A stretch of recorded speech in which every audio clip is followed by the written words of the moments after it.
ایک دفعہ کا ذکر ہے، ایک چھوٹے سے گاؤں میں دو بہن بھائی رہتے تھے، عالیہ اور حارث۔ دونوں کو ایڈونچر کا بہت شوق تھا، لیکن گاؤں والوں نے انہیں ایک بات سے خبردار کیا تھا: پرانے کنویں کے پاس مت جانا، وہاں کچھ عجیب ہوتا ہے، رات کو آوازیں آتی ہیں۔ لیکن بچوں نے کب کسی کی سنی۔ ایک دن عالیہ نے کہا، چلو کنویں کے پاس چلتے ہیں، دیکھتے ہیں آخر وہاں ہے کیا۔ حارث گھبرا گیا مگر بہن کے پیچھے چل دیا۔ دونوں نے ٹارچ پکڑی اور نکل پڑے۔ رات کے وقت جیسے ہی وہ پرانے کنویں کے پاس پہنچے، اچانک ٹھنڈی ہوا چلنے لگی اور پھر کنویں کے اندر سے آواز آئی، کاکا کوئی ہے؟ دونوں بچوں کے رونگٹے کھڑے ہو گئے۔ انہوں نے جان کر کنویں کے اندر دیکھا تو ایک پرانی گڑیا پڑی تھی۔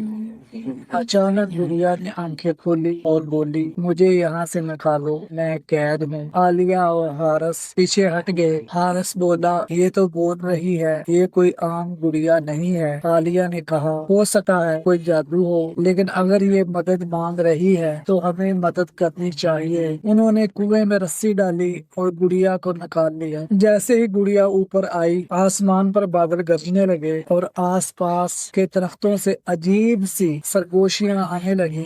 گڑیا نے کہا، تم بہت بہادر ہو، لیکن اب تمہیں ایک کام کرنا ہوگا، مجھے اس گھر میں لے جاؤ جہاں میں بنائی گئی تھی۔ حارث نے پوچھا، کون سا گھر؟ گڑیا نے انگلی سے ایک سنسان راستہ دکھایا جہاں پرانی کوٹھی کھڑی تھی، اس پر مکڑیوں کے جالے، ٹوٹی کھڑکیاں اور بند دروازہ تھا۔ جب وہ اندر گئے تو ہر چیز دھند میں لپٹی ہوئی تھی۔ اچانک دروازے بند ہو گئے۔